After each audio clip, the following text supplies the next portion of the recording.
패스파인더라고 하는 기능을 살짝 얘기를 할 건데요. 자, 패스파인더라고 하는 이 패널은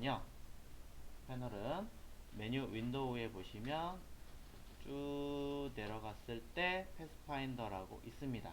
이렇게 찾아가기 좀 불편하잖아요. 그래서 기본적으로는 메뉴 윈도우에 있는 얼라인 정렬 기능을 꺼내시면 트랜스폼과 그 다음에 패스파인더가 항상 같이 따라다닙니다. 세 개의 패널이 그 중에 하나를 쓰신다고 보시면 되고요.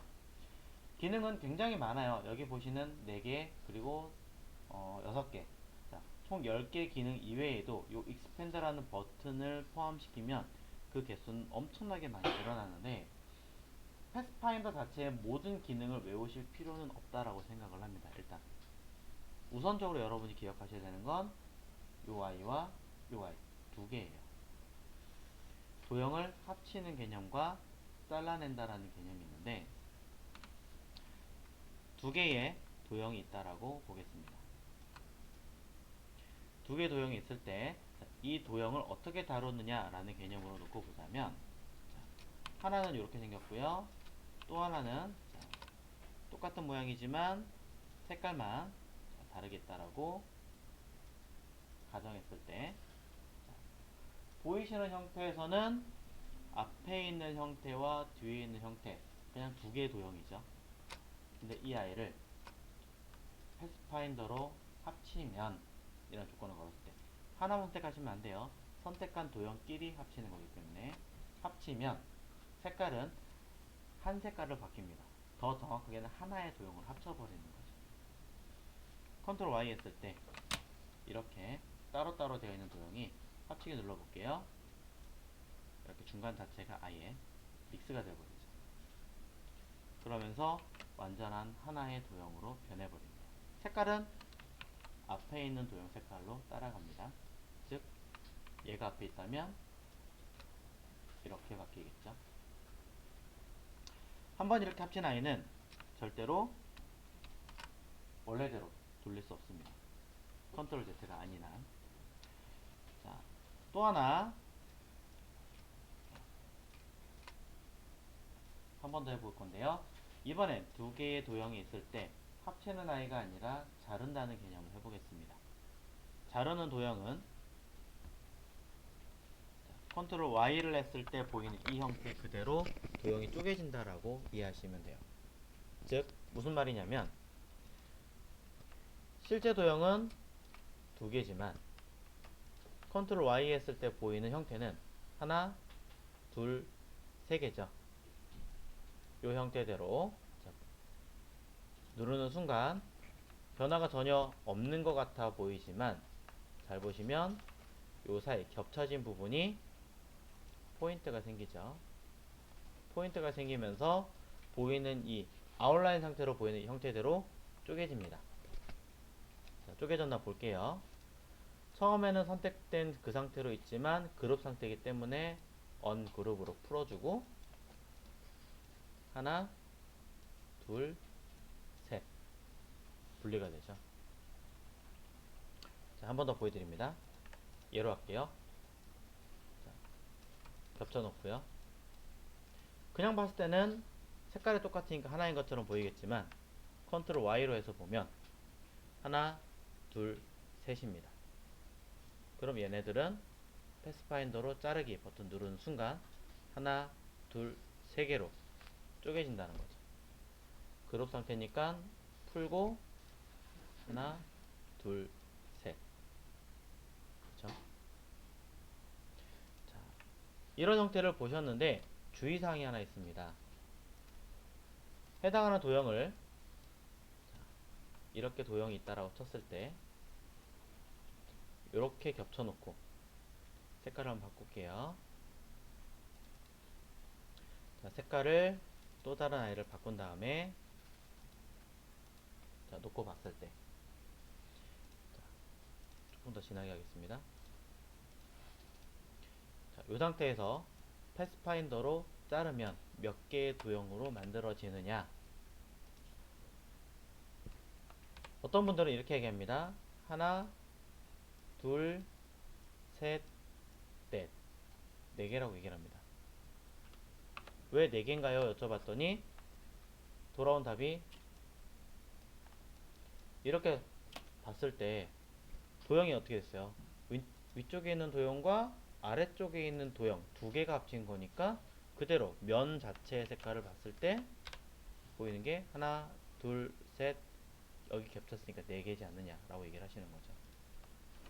하지만 실상은 그렇지 않습니다. 자, 잘라볼게요.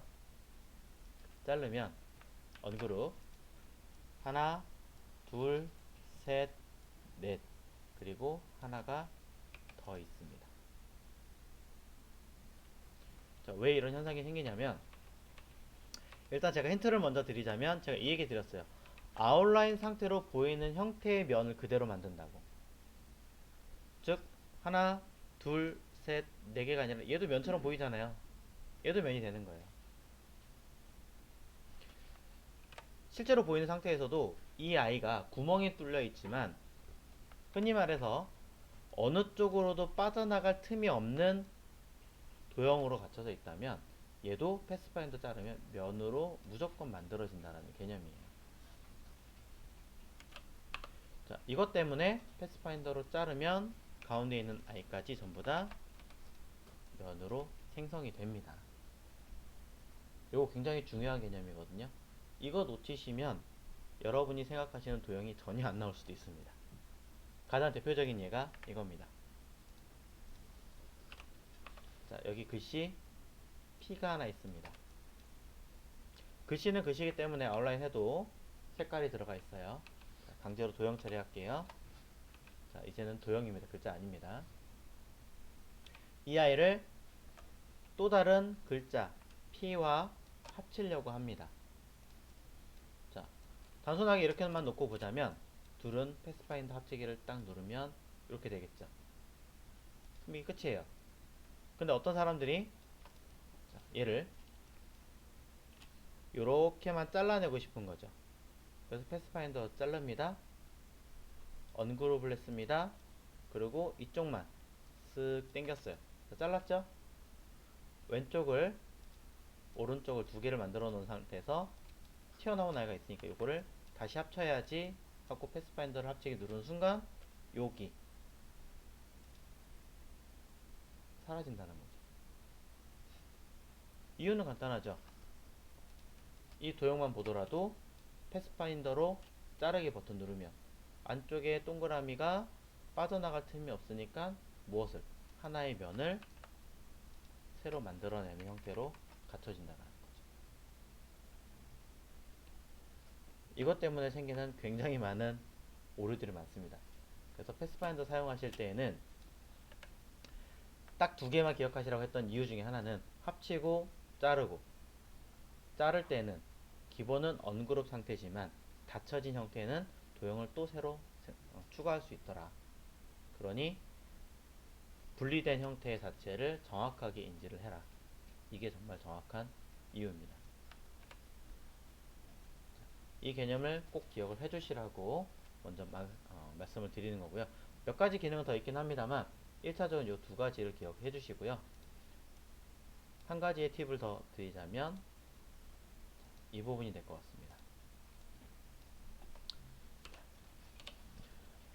사각형에 선을 넣어서 면을 분할을 하고 싶을 때 많은 분들이 사각형의 면을 분할을 하실 때 이렇게 자르셔야 되는데 어떻게 자르시냐, 실제로는 이렇게 자르는 분들이 훨씬 더 많습니다.